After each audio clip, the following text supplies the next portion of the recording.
Hi, last 1 വരുന്ന നമ്പേഴ്സിന്റെ square നമുക്ക് എങ്ങനെ പെട്ടെന്ന് കാണാം. For example 11 square. So last digit 1 ആണ്.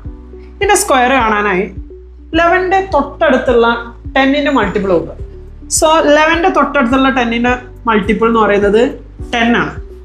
10ന്റെ സ്ക്വയർ കാണാം, എന്നിട്ട് 10 ആഡ് ചെയ്യുക, 11 ആഡ് ചെയ്യുക. സോ 10ന്റെ square 100 plus 10 plus 11. So 121 is the answer. Okay, വേറൊരു എക്സാമ്പിൾ കൂടെ നോക്കാം.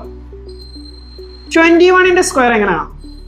തൊട്ടടുത്തുള്ള 10ന്റെ മൾട്ടിപ്പിൾ 20 സ്ക്വയർ, 20 ആഡ് ചെയ്യുക, 21 ആഡ് ചെയ്യുക. സോ 20യുടെ സ്ക്വയർ എന്ന് പറയുന്നത് 400 ആണ്. 20 പ്ലസ് 21 441. ഇതാണ് 21ന്റെ സ്ക്വയർ. അങ്ങനെയാണെന്നുണ്ടെങ്കിൽ 31ന്റെ സ്ക്വയർ എത്രയാണ്? കമന്റ് ചെയ്യുക.